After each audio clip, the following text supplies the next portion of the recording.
Hello friends, welcome back on our YouTube channel PVR objective jet में आप सभी का एक बार फिर से स्वागत करते हैं। दोस्तों, आज के इस इम्पोर्टेंट वीडियो में डिस्कस करने वाले हैं बिहार आईटीएस संयुक्त प्रवेश परीक्षा 2025 के मोस्ट इम्पोर्टेंट मॉडल सेट पे दोस्तों, जो कि सामान्य अध्ययन का है। इसमें जितने भी क्वेश्चन दोस्तों, उन पर हम बारीकी से डिटेल से हम डिस्कस करेंगे और अंत तक जाएंगे। तो आप इस वीडियो के अंत तक देखें और किस तरह का क्वेश्चन आईटीआई एग्जाम में समान अध्ययन का पूछा जाता है दोस्तों, आप वीडियो के माध्यम से जान पाएंगे। तो उम्मीद करते हैं इस वीडियो के अंत तक बने रहेंगे। और अगर आप इस चैनल पर नए हैं तो इस चैनल को सब्सक्राइब जरूर से जरूर कर लें, ताकि हम जब भी कोई वीडियो अपलोड करें तो सबसे पहले आप तक नोटिफिकेशन जरूर से जरूर जाए। तो चलते हैं दोस्तों अपने टॉपिक और इस वीडियो का पहला क्वेश्चन यहाँ पे दिया हो दोस्तों। कह रहा है संयुक्त राष्ट्र संघ की स्थापना कब हुई? ए 1945, बी 1939, सी 1948 और डी 1947। तो संयुक्त राष्ट्र संघ जो स्थापना हुई दोस्तों, यह 1945 ईस्वी में। इसका ऑप्शन नंबर ए बिल्कुल राइट आंसर होगा। दोस्तों, ये पूछ दें कि डेट सहित संयुक्त राष्ट्र संघ की स्थापना कब हुई? तो 24 अक्टूबर का 24 अक्टूबर 1945 को। और दोस्तों 24 अक्टूबर को ही क्या करते हैं, संयुक्त राष्ट्र संघ दिवस मनाया जाता है। कब? 24 अक्टूबर को। चलते हैं दोस्तों नेक्स्ट क्वेश्चन की ओर। नेक्स्ट क्वेश्चन यहाँ पे दोस्तों दिया हुआ है। क्वेश्चन नेक्स्ट दिया हुआ है यहाँ पे कि मॉन्टेग्यू ने कौन सी पुस्तक लिखी? ए बृहत ज्ञान कोश, बी विधि की आत्मा, सी दास कैपिटल और डी सामाजिक संविदा। तो मॉन्टेग्यू ने जो पुस्तक लिखी है दोस्तों, उस पुस्तक का नाम है विधि की आत्मा। इसका ऑप्शन नंबर बी बिल्कुल राइट आंसर है। क्या होगा? विधि की आत्मा। इसके बाद दोस्तों इनका और पुस्तक है द स्पिरिट ऑफ लॉज नामक पुस्तक इनका है। इसके बाद मॉन्टेग्यू एक फ्रांसीसी दार्शनिक हैं दोस्तों। कहाँ का? फ्रांसीसी दार्शनिक और राजनीतिक विचारक के थे। कौन? तो मॉन्टेग्यू। दोस्तों, आपको इस दास कैपिटल का जो लेखक है दोस्तों, उनका नाम बताना है कमेंट कर कि दास कैपिटल किसने लिखा है। यहाँ पे नेक्स्ट क्वेश्चन दिया हुआ है कि निम्नलिखित में कौन भारत में वाणिज्यिक फसल है? ए सरसों, बी तंबाकू, सी जूट और डी उपरोक्त सभी। तो वाणिज्यिक फसल इनमें पूछ रहा है दोस्तों। तो इनका क्या राइट आंसर होगा दोस्तों? टू होगा उपयुक्त सभी। इसका ऑप्शन नंबर डी बिल्कुल राइट आंसर होगा। दोस्तों, सरसों, तंबाकू और जूट, इन सभी को क्या करते हैं हम? खेत में जैसे कटाई होता है खेत में ही क्या करते हैं, उसको बेच देते हैं, या खेत में लगे हुए हम बेच देते हैं। ठीक, तो इसी को वाणिज्यिक फसल कहते हैं। जैसे तो गन्ना हुआ, तिलहन हुआ, रबर हुआ, गरम मसाले, जितना भी होता है वो सब क्या करते हैं, वाणिज्यिक फसल में रखते हैं। चलते हैं दोस्तों नेक्स्ट क्वेश्चन की ओर। नेक्स्ट क्वेश्चन यहाँ पे दिया हुआ है कि मापनी में हर व्यक्ति करता है। ए धरातल की दूरी, बी मानचित्र की दूरी, सी दोनों और डी इनमें से कोई नहीं। तो मापनी में हर व्यक्ति क्या करता है? तो मापनी से हम दोस्तों जानते हैं कि मापनी नाम से पता चलता है कि किसी चीज़ को मापेगा। तो वही इसका जो राइट आंसर हो दोस्तों वो होगा धरातल की दूरी मापता। इसका ऑप्शन ए बिल्कुल राइट आंसर होगा। दोस्तों नेक्स्ट क्वेश्चन यहाँ पे दिया हुआ है कि गरीबी हटाओ का नारा कब दिया गया? ए 1981, बी 1971, सी 1975 और डी 1961। तो गरीबी हटाओ का जो नारा दिया गया दोस्तों, यह 1971 ईस्वी में दिया गया। कब? 1971 में। दोस्तों, इस समय जो लोकसभा चुनाव के दौरान इंदिरा गांधी ने गरीबी हटाओ का नारा दिया था। चलते दोस्तों नेक्स्ट क्वेश्चन की ओर। नेक्स्ट क्वेश्चन यहाँ पे दिया हुआ है कि इस राज्य में खनिज तेल का विशाल भंडार स्थित है। ए असम, बी बिहार, सी राजस्थान और डी तमिलनाडु। तो खनिज तेल का जो विशाल भंडार स्थित है दोस्तों वो असम में। कहाँ पे? असम में। इसका ऑप्शन नंबर ए बिल्कुल राइट आंसर होगा। दोस्तों, असम के डिगबोई में सबसे पहले तेल का कुआं मिला था। क्या? कुआं मिला था। वहीं सबसे पहले तेल का विशाल भंडार भी स्थित है, और वहीं पर जहाँ पे दोस्तों सबसे पहले तेल मिला वहीं पे क्या हुआ, इसका कारखाना भी पहला बना था। तो दोस्तों चलते हैं नेक्स्ट क्वेश्चन की ओर। नेक्स्ट क्वेश्चन यहाँ पे दिया हुआ है कि कह रहा है हजीरा विजयपुर जगदीशपुर पाइपलाइन दिए गए राज्यों में किस राज्य में नहीं गुजरता है? ए मध्य प्रदेश, बी महाराष्ट्र, सी उत्तर प्रदेश और डी गुजरात। दोस्तों यह मोस्ट इम्पोर्टेंट क्वेश्चन है, यह आपको ITI DLED में भी पूछा गया है और दोस्तों यह क्वेश्चन बार बार पूछा जाता है ITI इंस्टेंट एग्जाम में। तो दोस्तों इसका जो राइट आंसर हो दोस्तों यह होगा महाराष्ट्र का, महाराष्ट्र ऑप्शन नंबर बी बिल्कुल राइट आंसर होगा। चलते हैं दोस्तों नेक्स्ट क्वेश्चन की ओर। नेक्स्ट क्वेश्चन यहाँ पे दिया है दोस्तों कि ला नीना किस महासागर में उत्पन्न होती हैं। दोस्तों ये ला नीना क्या है, एक समुद्री तो भूकंप है जिससे क्या होता है, ज्वार भाटा आता है। तो चलते हैं दोस्तों इसके बारे में जानते हैं कि ला नीना किस महासागर में उत्पन्न होती हैं। दोस्तों यह प्रशांत महासागर में उत्पन्न होती है, इसका ऑप्शन नंबर बी बिल्कुल राइट आंसर होगा। दोस्तों यह एक जटिल मौसम पैटर्न है, जब पूर्वी प्रशांत महासागर यह क्षेत्र में जल का तापमान सामान्य की तुलना में कम हो जाता है तो ला नीना की घटना देखी जाती है, जिसके परिणाम स्वरूप पूर्वी विषुवतीय प्रशांत महासागरीय क्षेत्र में एक उच्च दाब की स्थिति उत्पन्न होती है, यानी वहाँ पे तूफान आता है।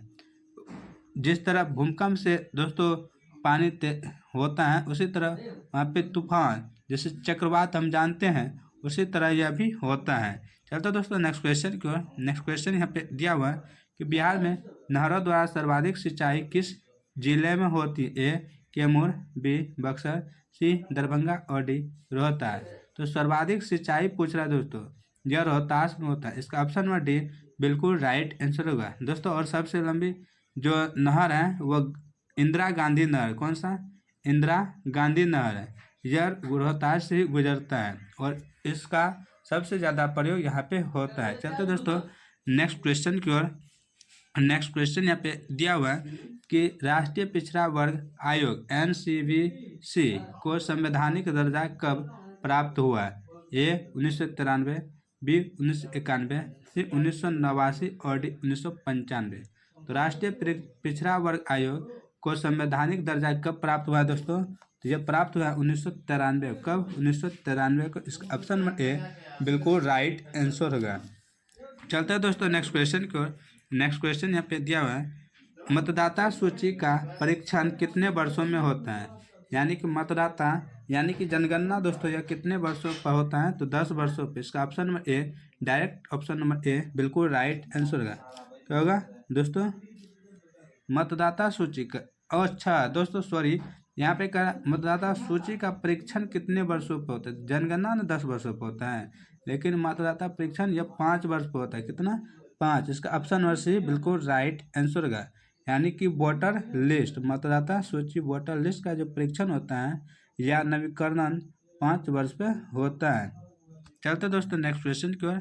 नेक्स्ट क्वेश्चन यहाँ पे दिया हो दोस्तों कि इंग्लैंड में औद्योगिक क्रांति किस उद्योग से प्रारंभ हुई थी। ए परिवहन उद्योग, बी प्लास्टिक उद्योग, सी वस्त्र उद्योग और डी लोहा उद्योग। तो इंग्लैंड में जो औद्योगिक क्रांति की शुरुआत हुई थी दोस्तों वह किस उद्योग से हुई थी, वस्त्र उद्योग से, इसका ऑप्शन नंबर सी बिल्कुल राइट आंसर होगा। चलते हैं नेक्स्ट क्वेश्चन की ओर। नेक्स्ट क्वेश्चन यहाँ पे दिया हुआ दोस्तों कि विविधताओं के बीच सामंजस्य की स्थापना की सर्वाधिक क्षमता किस शासन व्यवस्था में होती है। ए लोकतंत्र, बी राजतंत्र, सी सैन्य शासक तंत्र और डी अधिनायक तंत्र। विविधताओं के बीच जो सामंजस्य की जो स्थापना जो सर्वाधिक होती है क्षमता वह किस शासन व्यवस्था में होती है दोस्तों, यह होती है लोकतंत्र में। किसमें, लोकतंत्र में, इसका ऑप्शन नंबर ए बिल्कुल राइट आंसर होगा। चलते हैं नेक्स्ट क्वेश्चन को। नेक्स्ट क्वेश्चन यहाँ पे दिया हो दोस्तों कि चीनी उत्पादन में अग्रणी राज्य कौन है। ए उत्तर प्रदेश, बी असम, सी महाराष्ट्र और डी पंजाब। दोस्तों जहाँ पे ज़्यादा गन्ना उत्पन्न होगा वहीं पर चीनी ज़्यादा बनेगा, तो इसका जो राइट आंसर दोस्तों वो होगा उत्तर प्रदेश, इसका ऑप्शन नंबर ए बिल्कुल राइट आंसर होगा। चलते दोस्तों नेक्स्ट क्वेश्चन की ओर। नेक्स्ट क्वेश्चन यहाँ पे दिया हुआ है अलेक्जेंड्रिया किस सागर के किनारे पर बसा हुआ है। अलेक्जेंड्रिया किस सागर के किनारे पर बसा हुआ है। ए लाल सागर, बी अरब सागर, सी काला सागर और डी भूमध्य सागर। दोस्तों यह जो बसा है यह भूमध्य सागर पर स्थित है? इसका ऑप्शन नंबर डी बिल्कुल राइट आंसर होगा। दोस्तों ये अलेक्जेंड्रिया कहाँ पे है? तो मिस्र में। कहाँ पे दोस्तों? मिस्र में। यह भी आपको याद रखना है। चलता दोस्तों नेक्स्ट क्वेश्चन की ओर। नेक्स्ट क्वेश्चन यहाँ पे दिया हुआ है कि आधिकारिक रूप से कितने वर्षों पर जनगणना होती है? ए 15, बी 5, सी 12 और डी 10। तो दोस्तों यह 10 वर्षों पे होती है। कितने वर्षों पे? 10 वर्षों पे। दोस्तों आपको बता दें कि भारत में आधिकारिक रूप से जो जनगणना होती है वो 10 वर्षों पे होती है और 2011 की जनगणना 1872 के बाद देश की 15वीं जनगणना थी। कितनी? 15वीं दोस्तों। 2011 के 11 की जो जनगणना है वो 1872 के बाद 15वीं है।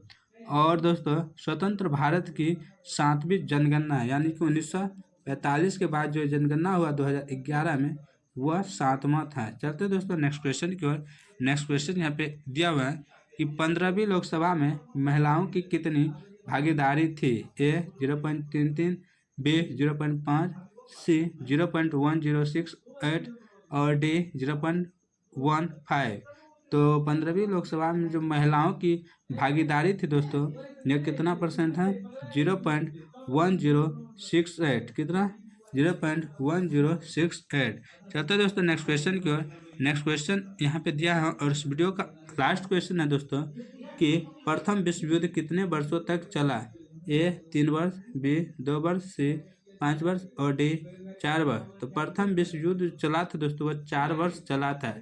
इसका ऑप्शन नंबर डी बिल्कुल राइट आंसर का। दोस्तों कब से कब तक चला था? तो शुरू हुआ था 1914 में और चला था 1918 तक। और दूसरा विश्व युद्ध कब से कब तक था दोस्तों? यह आप कमेंट कर जरूर से ज़रूर बताइएगा। 1900 जरूर रहेगा लेकिन 1945 तक रहेगा। तो यह यहाँ पे जो डैश हम दिए हैं दोस्तों इसको भरना है। तो 2 सेकेंड में आप भर सकते हैं, भर दीजिए। जल्द से जल्द कमेंट कर बताइए। उम्मीद करते हैं आप कर चुके होंगे। दोस्तों 1939 से 1945 तक चला था दूसरा विश्व युद्ध और शुरू हुआ था 1939 में, अंत हुआ था 1945 में। यहाँ से भी क्वेश्चन आया था कि ITI में कि 2000 यानी कि द्वितीय विश्व युद्ध का अंत कब हुआ था? तो 1945। और दोस्तों इससे पहले 2015 में पूछा गया था कि प्रथम विश्व युद्ध का आरंभ कब हुआ था? तो 1914 में। आप प्रीवियस ईयर क्वेश्चन देख लीजिएगा, वहाँ पे आपको मिल जाएगा।